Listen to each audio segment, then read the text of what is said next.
Selamat pagi bosku, jumpa kembali bersama saya Cecilia dari Pilar Mas Investindo Sekuritas. Touch your heart, touch your profit. Nah, seperti biasa kita akan mulai saja nih market review kita hari ini, Selasa 5 Oktober 2021 dengan episode Awas Licin. Maka dari itu jangan kemana-mana ya bosku, tetap di channel Pilar Mas Investindo Sekuritas.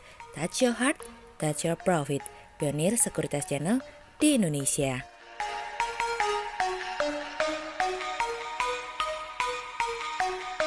Seperti biasa, kita akan mulai dari Global Economics Calendar. Ada berita dari US Factory Orders yang naik dari sebelumnya 0,7% menjadi 1,2%. Kemudian ada dari US Durable Goods Orders yang tidak berubah di 1,8%. Kemudian ada dari Eurozone Sentix Investor Confidence yang turun dari sebelumnya 19,6 menjadi 16,9. Kemudian kita beralih ke Corporate News. Ada berita dari PT Diamond Citra Propertindo Tbk atau DADA yang berhasil membalikan keadaan dengan mencetak laba setelah sebelumnya masih membukukan kerugian pada semester pertama tahun lalu dari kontan.co.id. Kemudian ada dari PT Adaro Energi Tbk atau ADRO yang mencatatkan kenaikan pendapatan usaha pada segmen batubara khususnya dari luar negeri dari kontan.co.id.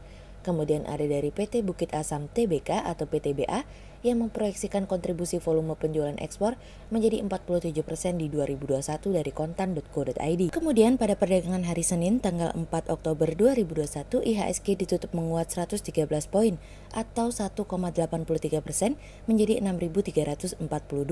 Sektor energi, basic materials, industrial, finansial, consumer cyclicals, healthcare bergerak positif dan mendominasi penguatan IHSG kali ini. Investor asing membukukan penjualan bersih sebesar 1.852 miliar rupiah. Kemudian kita akan masuk ke market review kita hari ini. Cerita hari ini akan kita awali dari harga minyak semakin licin. Pada akhirnya OPEC Plus setuju untuk mempertahankan jadwal kenaikan produksi bulanannya secara bertahap nih bosku, di mana hal tersebut mendorong kenaikan harga minyak untuk mengalami kenaikan. Dan tentu saja nih bosku, emiten yang bergerak di bidang minyak tentu akan kembali bergoyang hari ini dengan adanya kenaikan harga minyak. Para menteri yang tergabung dalam OPEC Plus mengatakan bahwa mereka meratifikasi kenaikan pasokan 400.000 barel per hari yang dijadwalkan November setelah video conference yang singkat kemarin. Ada spekulasi yang berhembus dalam para anggota OPEC yang dimana mereka berpotensi memilih peningkatan pasokan yang lebih besar, namun hal itu tidak terjadi pada pertemuan kemarin. Minyak mentah WTI mengalami kenaikan hampir 3,3% menjadi 78,38 dolar per barel di New York. Kenaikan ini merupakan yang tertinggi dalam kurun waktu hampir 7 tahun terakhir. Kebijakan produksi kartel merupakan salah satu faktor utama nih bosku untuk dapat mempengaruhi pergerakan harga minyak dalam kurun beberapa bulan mendatang. Sejauh ini Arab Saudi mencoba untuk mengubah kesepakatan OPEC Plus mengenai kenaikan produksi setiap bulannya sesedikit mungkin, namun ada kekhawatiran yang meningkat di dalam negara-negara konsumen energi. Kekhawatiran tersebut adalah kenaikan harga minyak mampu mendorong kenaikan komoditas lainnya seperti gas alam, makanan, dan logam. OPEC Plus dan sekutunya sejauh ini telah kembali kepada langkah yang lebih stabil dibandingkan sebelumnya setelah harga minyak mencatatkan sejarah bisa berada di bawah 0 per barel. Kesepakatan pada hari Senin kemarin memberikan kesempatan untuk dapat menormalisasikan situasi dan kondisi di pasar. Para menteri yang tergabung dalam OPEC Plus akan kembali bertemu pada tanggal 4 November mendatang. Sejauh ini fokus utama dari OPEC Plus adalah menjaga keseimbangan yang sudah dicapai oleh OPEC Plus. Kekurangan gas alam dapat mendorong harga bahan bakar menjadi setara dengan 190 dolar per barel, sehingga mendorong peralihan kepada produk minyak dan mendorong permintaan secara keseluruhan mengalami kenaikan hingga 500.000 barel per hari. Produksi minyak di Amerika sendiri masih belum 100% pulih sejak badai Ida kemarin yang menghancurkan 35 juta barel bulan lalu. Sejauh ini Amerika sendiri masih terlihat puas dengan kenaikan jumlah pasokan yang diatur oleh OPEC Plus. Amerika sendiri juga sudah menghubungi Arab Saudi dalam beberapa hari terakhir. Dalam kesempatan tersebut Amerika menyampaikan bahwa mereka menginginkan OPEC Plus tetap memperhatikan setiap perubahan yang memberikan dampak terhadap keseimbangan antara penawaran dan permintaan terutama gas alam. Harga minyak kembali bergoyang hari ini. Apakah komoditas yang lain akan ikut bergoyang? Kemudian cerita selanjutnya datang dari rasa yang pernah ada. Lagi-lagi nih bosku, developer properti di Cina memberikan sebuah pengalaman yang serupa dengan Evergrande. Karena nih bosku, ada lagi perusahaan developer properti di Cina yang gagal bayar obligasi yang jatuh tempo kemarin, sehingga memberikan rasa yang pernah ada seperti kejadian Evergrande kemarin. Perusahaan tersebut bernama Fantasia Holding Group Co., yang dimana mereka tidak membayar obligasi yang jatuh tempo tersebut senilai 205,7 juta dolar. Secara terpisah, perusahaan manajemen properti Country Garden Service Holding Co. mengatakan bahwa satu unit Fantasia tidak membayar kemarin pinjaman senilai 700 juta yuan atau 108 juta dolar, yang dimana juga jatuh tempo di hari yang sama, sehingga berpotensi terciptanya gagal bayar kembali. Harga obligasi jatuh di Cina kemarin karena ada spekulasi yang meningkat, namun Fantasia sendiri akan berjuang untuk memenuhi kewajibannya. Sejauh ini manajemen dan dewan di Fantasia akan menilai dampak dari situasi dan kondisi keuangan perusahaannya termasuk posisi cashnya. Saat ini tanda-tanda ketegangan di sektor properti di Cina menyebar karena developer properti di Cina yang memiliki peringkat lebih rendah mengalami kenaikan imbal hasil ke level tertinggi dalam satu dekade. Hal ini memicu obligasi yang lebih rendah dalam hal peringkat tentu akan memiliki resiko yang besar, sehingga tentu saja pelaku pasar dan investor akan mencoba melepasnya terlebih dahulu untuk mencegah terjadinya gagal bayar lanjutan. Pemerintah Cina sendiri pada akhirnya mempertahankan aturan ketat mengenai leverage, ditambah lagi untuk mengurangi situasi dan kondisi yang terjadi, pemerintah mulai mengurangi penjualan. CINIC Holding Group Co. sendiri telah menerima tuntutan untuk membayar beberapa utang, yang dimana sebelumnya mereka melewatkan 2 kali pembayaran bunga. Fitch Ratings sendiri melakukan pemotongan peringkat terhadap surat utang Fantasia ke CCC-. Ini akan menjadi tekanan selanjutnya sehingga memberikan volatilitas pasar akan kembali bergerak tidak menentu.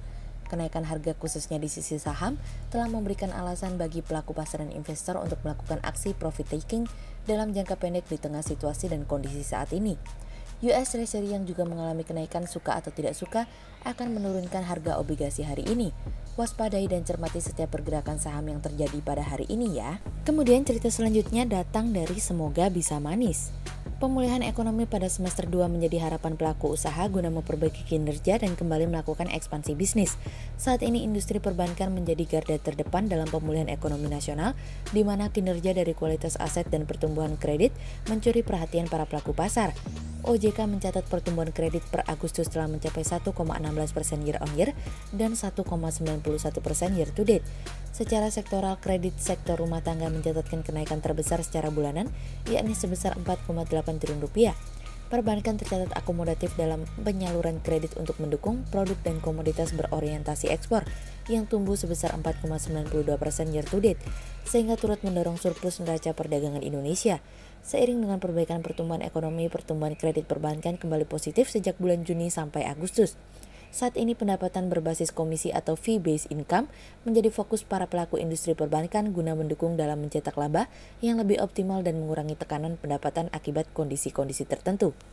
Penurunan NIM dan naiknya risiko kredit tetap ada, namun digitalisasi berpotensi untuk membuat margin bisnis dapat lebih besar, di mana fee-based income dari berbagai platform dinilai dapat mendukung produk-produk perbankan terdistribusi lebih cepat.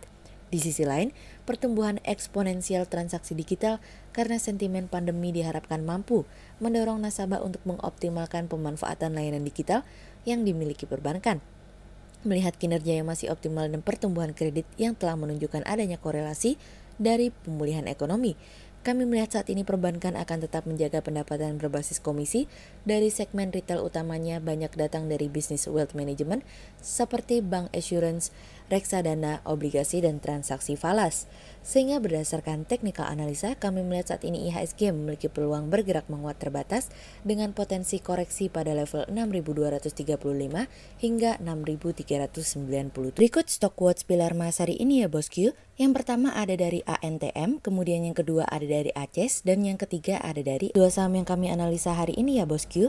Yang pertama ada dari Wood atau PT Integra Indokabinet Tbk yang meningkatkan target penjualan perseroan menjadi 4,45 triliun rupiah hingga akhir tahun 2021. Di saat kondisi ketidakpastian akibat krisis kesehatan dampak dari pandemi corona tidak menyurutkan manajemen dalam mengejar target penjualannya, di mana hingga akhir tahun ini menargetkan penjualan mencapai 4,45 triliun rupiah. Optimisnya manajemen menaikkan target tersebut. Hal ini sales order yang kuat selama 8 bulan di 2021. Target penjualan perseroan sepanjang 2021 telah terlampaui. Saat ini dalam 8 bulan ini telah mencatat sales order mencapai 4,25 triliun rupiah. sehingga berdasarkan teknika analisa dalam tren pada jangka waktu short term berpotensi untuk bearish dengan target 650 dan tingkat probabilitas sebesar 57%, sementara dalam jangka waktu long term berpotensi untuk bullish dengan target 1150 dan tingkat probabilitas sebesar 52%. Kemudian yang kedua ada dari Adro atau PT Adaro Energi Tbk yang mencatatkan kenaikan pendapatan usaha pada segmen batubara khususnya dari luar negeri. Hingga semester 1 2021 meskipun penjualan masih didominan dengan permintaan dalam negeri, namun kontribusi penjualan di pasar ekspor mengalami kenaikan sebesar 21,88% secara tahunan. Adapun komposisi perinciannya penjualan ke Indonesia 28%, diikuti Asia Tenggara sebesar 22%, kemudian Cina 20%, Asia Timur 18%, India 10% dan sisanya ke Selandia Baru. Dorongan komitmen manajemen untuk mengikuti perkembangan pasar dan menjaga operational excellence untuk memenuhi kebutuhan pelanggan, tentunya ini sebagai modal dalam menjaga fundamental jangka panjang pasar batubara yang masih menjanjikan. Sehingga berdasarkan teknika analisa dalam tren pada jangka waktu short term berpotensi untuk bullish dengan target 1950 dan tingkat probabilitas sebesar 46%. Berikut kami akan menampilkan 40 saham pilihan dari Pilar Mas.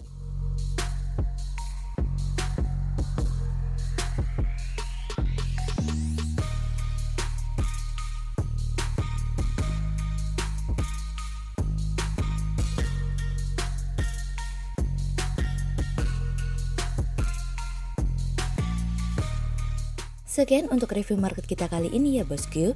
Untuk info lebih lengkapnya bosku bisa download PDF dengan klik link di bawah video ini, atau bisa juga langsung akses ke website kami di www.pilarmas-investindo.co.id. Dan jangan lupa untuk selalu jaga kesehatan buat para bosku ya. Kita akan bertemu lagi besok pagi untuk market review yang berikutnya. Jadi jangan lupa like, subscribe, dan tonton terus channel Pilar Mas Investindo Sekuritas. Touch your heart, touch your profit. Pionir Sekuritas Channel di Indonesia.